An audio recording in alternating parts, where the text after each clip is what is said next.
This is Daily Blast Live. We're talking about what you're talking about.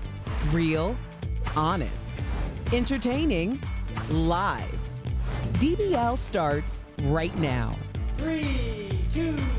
Hello and welcome to Daily Blast Live. It's Tuesday, October 29th. I'm here with Al, Brandon, and Lindsay. Welcome back, Al. Oh, thank you. Good to be back. Good to be back. I'm Tori. Let's get right to it. Well, we begin with a shocking update to a story we've been following on the show. If you remember, this grandfather has been charged with negligent homicide by officials in Puerto Rico in the death of his granddaughter. The toddler fell to her death from the 11th floor of a cruise ship after he set her down near an open window. Now, her family blamed the cruise line, saying the window should never have been left open. An attorney for the family said the criminal charges are pouring salt on the open wounds of this grieving family. How do y'all explain this? How do you feel about this? Remember, if this is criminal, if he gets charged and convicted, the grandfather will go to jail. I think it's already a tragic incident for the whole family. And, you know, Royal Caribbean's response to the family was, we needed ventilation. That's why the window was open, which is so scary because if you look at that picture, that seems like if it was indeed a child's play area, doesn't seem like a children's zone. Yeah, but look how high that is. If you look at it, I understand what it looks like from here, the optics, but if you do your due diligence and you read up on it, that it's about waist high or chest high, above chest high on your typical adult. So it's not like it's just right there where a kid can just climb through the window. You have to actively go up to that window. And the grandfather took his granddaughter often to go see ice skating games, right? Or hockey games. Hockey games. And bang so on she constantly was on glass, sitting against glass. She wanted to sit against the glass reportedly. So it's just like that's not a foreign thing for them to do together. They always hung out. The parents said they were best friends, so to charge him with this and maybe put him in jail is tearing apart their family even further than it's already been torn apart. Especially if the family doesn't want it. Why bring charges if the family doesn't want that, right? This is what happens when you have a society where, you know, that saying, if you have a hammer, everything looks like a nail. Yeah. And that's what all we do is we just throw people in jail. Yeah. Is Brandon safer? Is Lindsay's family safer with this guy in jail? What are we going to do except as taxpayers pay for his life, further traumatize this family? Sometimes we have to understand that it is a confluence of just terrible things taking place. Him not noticing the windows open, mixed with the fact that he was bonding with his granddaughter by taking her to hockey games. So she banged on the glass. It was a whole thing. It was just a series of unfortunate events, and here we are. And I don't know if lawsuits and jail cells are the way to handle it. Well, let me ask you guys this question then. Could this be some sort of retaliation from Royal Caribbean? Hey, if you're going to sit here and trying to bring some sort of lawsuit against us, we're going to pressure Puerto Rico to investigate and file charges against your grandfather. Yeah. It might be, but we have here XOOX says, I feel bad for the grandfather, but it was his fault. He lifted her to that height. So we have a lot of people disagreeing. Please write in. We really appreciate that. Well, he or she that is without fault throw the first stone. You know, we've all messed up and kind of gotten away like, whoa, that's a close one. It's true. Sometimes it's more than a close one. Yeah. That's very true. Well, more high winds for California are raising alarms about the fires burning across the state. The Kincaid fire in Northern California is now nearly 75,000 acres and has forced massive evacuations and power outages. Meanwhile, the Getty fire in Los Angeles is threatening an art museum there, the Getty, including some of its fine art, like Irises by Van Gogh, that's on the right there, and Spring by Manet. And despite the danger, the art is staying put. The Getty Museum is actually designed using stone on both its walls and roofs. Even the shrubs surrounding the museum are fire resistant. And finally, the parking structure includes a massive, massive water tank. Is it smart to keep art there? Do people care about this, that it's in trouble? I don't know if it's smart. I mean, we have to keep it somewhere, and it looks like somebody did have the forethought to do this. I mean, I actually drove past this yesterday. I was in Los Angeles for a meeting, and this fire is for the first time. It's not just something you're seeing on TV. It's starting to touch people. That's actually footage from my car going to, and you'll see. Al, that's your camera? This is my camera. That's right next to my car. It's happening in real time. Oh my God! Shouldn't be filming and driving. I was like, are you driving? I take that back. That's Brandon's hand. That's Brandon London's hand. Wait, was that on the? Tell us where you were. That was on the 405, and that's like the main. You know, it's just like when I say it's starting to touch people. My son, I was late for a meeting because I had to go pick my son up because he got sent home early because of of the fires, excuse me, and the fumes were getting to the school. And the person I was going to meet was late because he lives in Sherman Oaks and he had just been evacuated from his home. Wow. So this is starting to touch people on every end. Make sure we play that video again. I think we do see the Getty, or you're driving by the Getty. Apparently. I am driving by the Getty. But let's look at this from that's how close it is. Let's look at this on a bigger standpoint. Wow. If this, let's say this works, then now every house along in California should have these type of things, because we talk about building codes. Who's going to pay for that? Who's going to pay for it?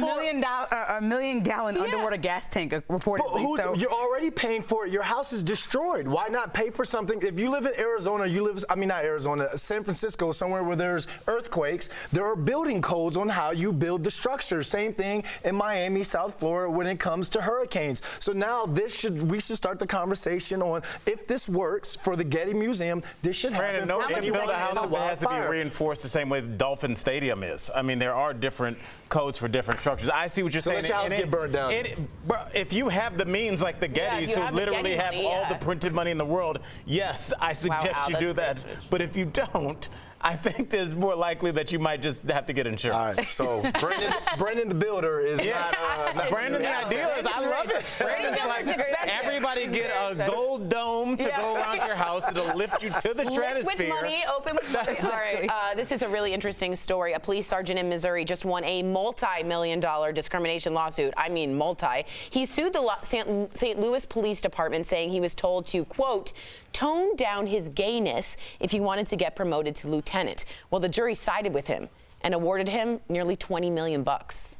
Okay, so here I did a little digging on this. The police commissioner was also a restaurant owner, and in his restaurant he said, hey, if you ever want to make it, you want to be in a white shirt, which means a promotion, you got to tone it down. He then was looked over for 23 different promotions, and when he complained, he was transferred 27 miles away from his home. Now, four of the jurors say a widow actually spoke up and testified, saying, I heard this chief say, hey, if he's fruity, and if he wants a white shirt, he's going to have to tone it down. So there's corroborating evidence. They also said they wanted this to be a lesson, because you have to expect to pay money from a business if you discriminate. What do you guys think? I appreciate this. As a woman, you see this in the workplace. As an African American, you see this in the workplace. And so luckily we work in an environment where that's not the case. But, you're constantly fighting to be yourself. Dave Chappelle made a joke out of it. Black people speak two languages, street vernacular and job interview, right? Yep. Because if we go in there and just be ourselves, how we would talk to our homies or our parents, it's usually widely not accepted. And so that's... Came out right there. Homie sounded different. That's a being too female, like being too shrill, being too black, being too crying at work. I was always taught not to cry at work. Like, it's a huge deal. Do not do it. Here's why a lot of people are upset that he got paid this large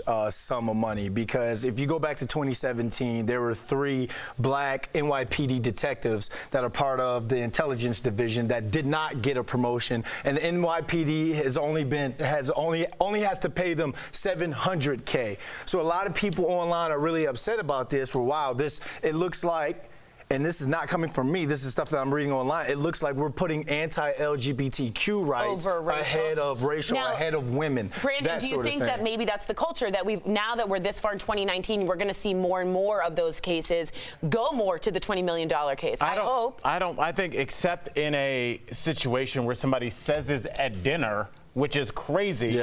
I think that there are ways to talk around you can things. Get out of it. To say, no one's saying, hey, Lindsay, show less skin. They'll be like, well, a professional person might ask you to. They're gonna use coded language. And I think unless they do it in such a ham-handed way as this person apparently did, probably after 6 drinks at dinner, it's gonna be hard to kind of find that discrimination. Kind of like how I just coded my language. That's right. He was paid out even more because of the retaliation factor. It was like half for the retaliation, half for the discrimination. Right. So interesting. Well, we have to give a huge DBL shout out to this top dog. The Cleveland Brown? Nope, this is the canine that helped take down the ISIS leader Baghdadi in the raid over the weekend. The president declassified the photo, but again, not the name, because the dog, and again, we don't know if it's a boy or girl, is still on active duty. And the New York Post dedicated its cover to the dog saying 0 bark 30. Wow. Meet the canine who cornered Baghdadi. And these dogs are incredibly trained, and what a hero. According to Newsweek, and I don't know if this is true, the dog's name is Conan. Oh, so what does that mean for you guys? Maybe a boy? I think it could be girl too. It's a binary dog. It's a binary pooch. But look, these dogs are so awesome. I always watch military shows. There's a show on NBC called SEAL Team. And one of the dogs, I mean, these dogs are trained since birth, how to be in war zones, how to conduct themselves. I mean, they have doggles. They call them doggles, where they're the night vision. And then the handler they'll put like a video camera on there, and the dog can climb ladders, can get through windows, and they can see everything the dog can see. They're jumping out of planes. They're connected to the guy where they parachute, or woman when they parachute. I mean, I think these dogs are highly amazing. It's German Shepherds, Belgian Malinois, and what's crazy is this dog, he or she, cornered Baghdadi and got injured as he blew himself up. He is okay, or she is okay, but what? Special body armor. Oh, what a hero. What a hero. Wow. 10 out of 10. Good boy or girl. DBL is live and coming up. My one-on-one interview with The Office's Angela Kinsey. She talks about the possibility of a reboot and her new podcast with a fellow star from the classic sitcom. And you, the viewer, are our fifth host. This is a really interesting one. Should stay-at-home parents get paid? Now, there's a new movement that could make that concept a reality. Your comments coming in next.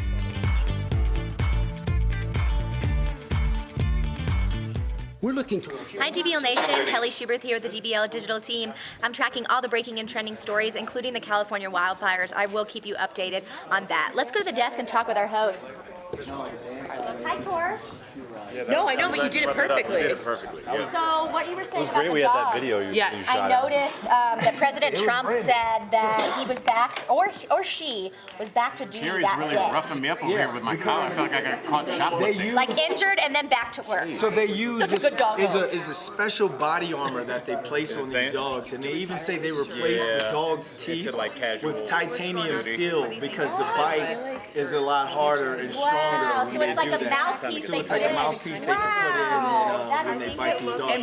Brandon Superintendent, he told me earlier that in 2011, when they captured Bin Laden, same thing. They had a dog involved. Dog named Cairo. 81st member of the team. Wow. There's 80. He really is into this. I'm into it too, so keep telling me. Because you have to watch the show SEAL Team. Like it's. My dad loves that absolutely show. love the show. But they have the dog in there. Oh yeah, the testing when they do it, people die during the testing, and at one point they show you the pool testing, the water SEAL testing. team. They are handcuffed here, feet are handcuffed. They have to dive down and undo themselves blindfolded, and like people have to go into CPR because they died testing. These people are incredible. I'm always watching. I mean, you can watch. It's called like Buds, I believe. Yes, Buds like training. Hell Week, Buds training. Oh, yes. Hell Week. And you can watch that on Nat Geo, Yes. Discovery, all those. They have those, and just I thought about it for a year. I was thinking, like, hey, I want to try and train for this to go through because there's somewhere in San Diego where it's called like train, like be a Navy SEAL for a day. I follow them on Instagram, and I'm like, you know what, I want to do this for a day. Saw a couple videos, I was like, my Planet Fitness membership won't allow me to do that. I mean, even like the hardest people in the world go, and in the first like 2 hours, they say like 45% of them cut. Yep. It's crazy. All right, DBL Nation, we've got a great fifth host coming up for you. Stay tuned. What's up with my...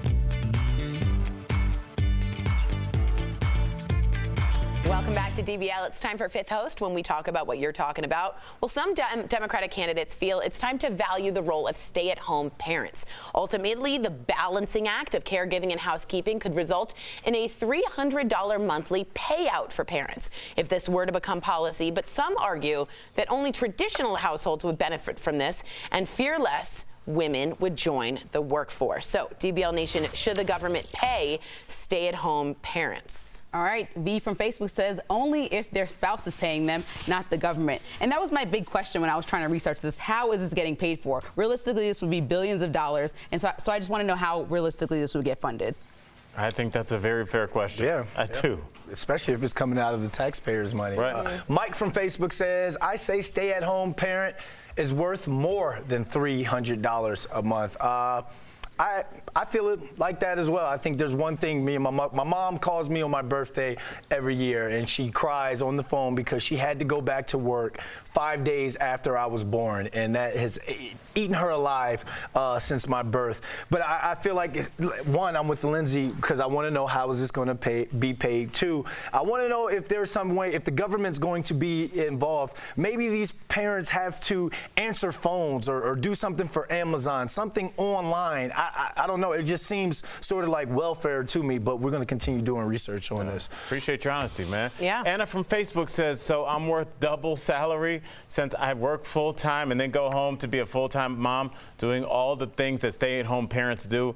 Anna, or Anna, however you say it, I'll tell you, I feel you, literally. I did stand-up professionally and stand-up only for almost 13 years, so I was really a stay-at-home parent with my kids. I didn't go to work till really 7:30, 8 o'clock at night, so I understand the work that you're putting in. And I think as a society that wants to move forward, think about what we can do if we have kids at home with the people that love them most. Not taking anything away from our daycare providers, but who can raise you better than mom or dad, or preferably both. I know it'll be difficult, but we seem to figure out a way to pay for everything we want to. I think this would really propel our society forward, having kids that were around their parents for a longer amount of time, so we don't have more Mrs. Londons crying on the phone 35 years later. Totally fair Love you, Mama.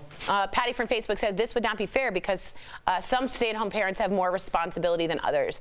I think if you, okay, so I read deep into this and it's super confusing. I gotta be honest. And I'm a smart person and I was having trouble understanding it. So do your research. Some Democrats want, like Kamala Harris wants 6,000 as a max. Some people want fewer. So do your research if you're interested. Here's the deal. If we want to be based in a Judaic Christian society, and you don't want to pay your tax dollars, then you actually don't want to live in a Christian nation. Because if you really want to help out everybody and you want to be based on that, you really need to be able to give some of that. Now, if we don't want to give tax dollars of our own, which I do get, how about just taxing Amazon? They paid $0. Don't have the parents work for Amazon, tax Amazon. I have no idea why we couldn't get $1 trillion from them and pay this entire thing out. Yeah, that's what George Diaz said as well in the comments right now. Yeah, when you said Amazon, I thought, man, they pay $0. Let them fund this. Sorry. No, I like that. I think you speak for a lot of Americans, Tori. Yeah, interesting. Well, Prince once threw some major shade at pop music.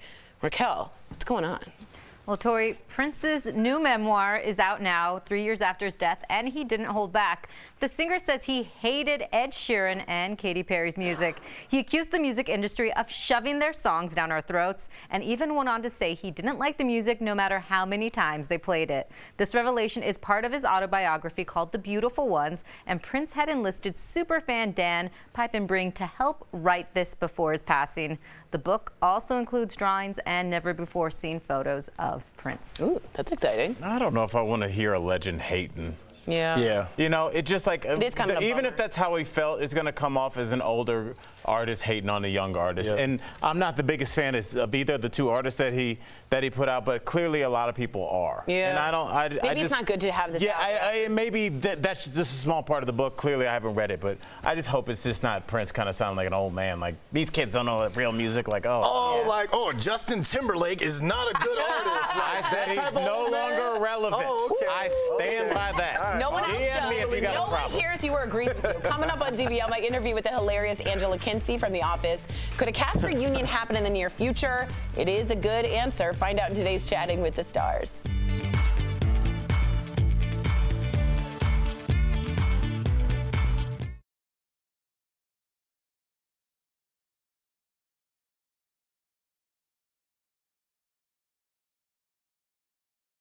The same comment as George Diaz. Yeah, I know. It's George. Actually, you were talking about the UBI, which is the Universal Basic Income, which Andrew Yang, if you guys know, wants to give $1,000 to everyone as sort of a universal basic income, basically what it is. What we're talking about is called EITC. It is very confusing, and I want to buy a vowel for you because I apologize, but it's earned income tax credit. So if you are working and have kids, Kamala Harris, for instance, wants you to be able to make at least up to $6,000 a year. Now that goes up for kids of 3. If you have 3 kids, you get more. Now a lot of people are saying, hey, what about non-workers? So far to get this EITC, you have to say, I have a job. So it's an incentive to have people get jobs. But some people are saying, so it's what an about the incentive people? For you to get a job, to quit your job, to stay home. Am I listening? Am I hearing that wrong? It's an incentive. You have to show that you were a working person. Yeah, you have to show. That is interesting. I mean, it's just incredibly confusing. complex, and I I think that I can say that we looked at this for a long time this morning because we don't want to come to you guys on the air and be like, we don't know.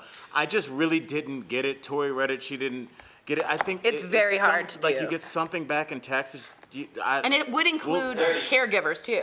Right. So it's not just stay-at-home parents, it's someone taking care of a dependent. Aunt that has Alzheimer's? Totally. Right, you would get about $300 a month. So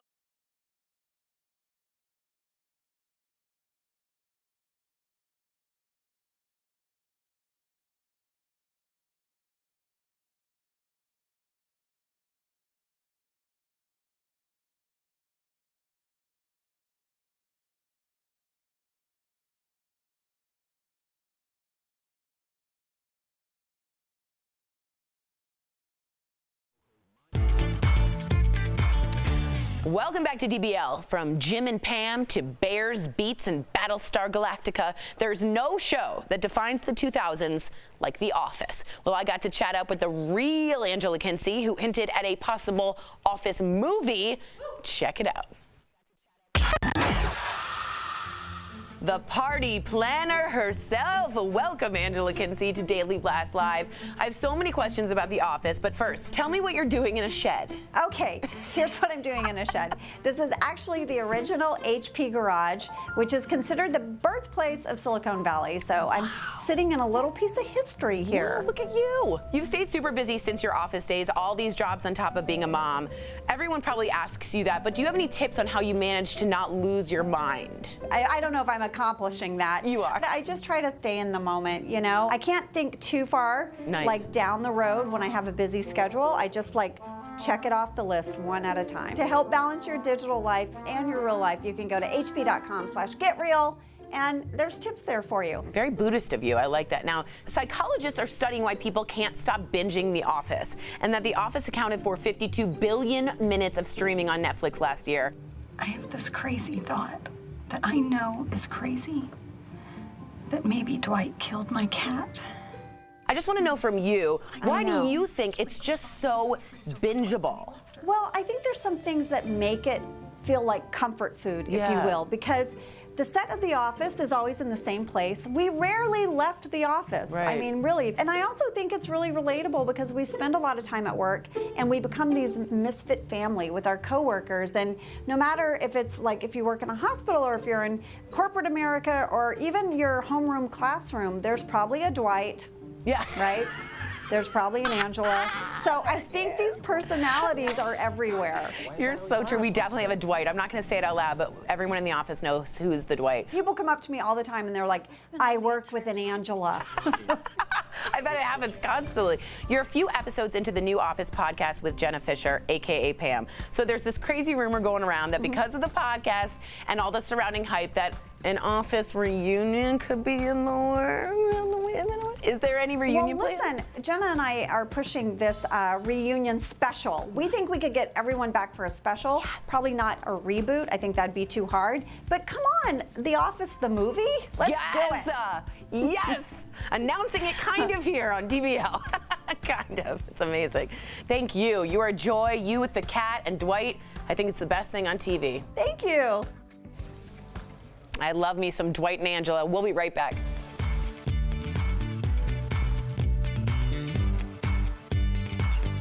Did you know that women are more likely to be killed or injured in a car crash than men? Researchers have known that for decades. So why are they still only using crash test dummies representative of men? Let's connect the dots. Consumer Reports says most of the crash test dummies used by safety regulators represent a very specific male body type, 5 feet 9 inches tall and 171 pounds. The average man is 27 pounds heavier than that, according to the CDC.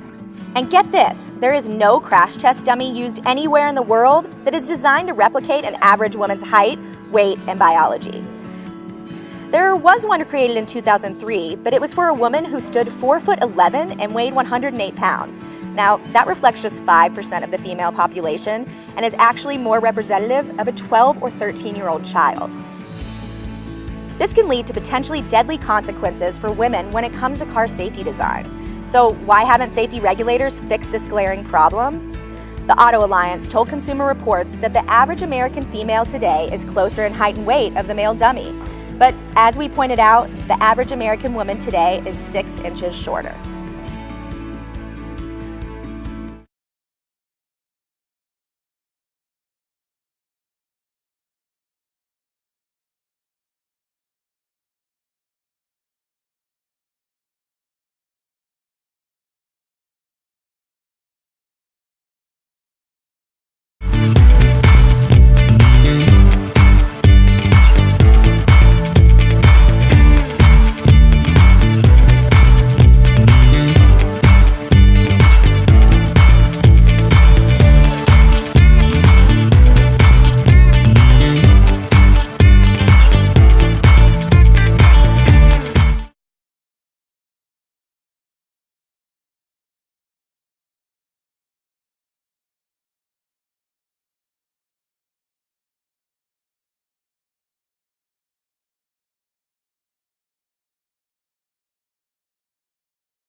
Welcome back to DBL. We love sharing comments. Albert? First of all, before I go, I just want to congratulate Brandon. He got upgraded to first class. Yeah! United. There we go. Premier status. Jeff Schroeder does not want to hear that. Premier status. Really quickly, getting to some of these comments is regarding the grandfather. Very sad. Our girl Tammy Gibson, watching us on YouTube, says, I agree with Al. Of course you do, Tammy. I'm very smart. No, but she says it's something unfortunate. And like the grandfather, he did not do this intentional, and he did not want to hurt his granddaughter. Right. The family is suffering enough. I think a lot of people agree with you. And Stephen George commenting on the Getty fire, talking about me filming possibly while driving, allegedly. Stephen George nails it. He says Al had that Tesla in self-drive mode while he filmed. Oh, exactly, Stephen. Finally, somebody gets it. Yeah, 2 words. He didn't. We'll see you same time, same place tomorrow. Bye, guys.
I do. Thank you. Gotcha, buddy.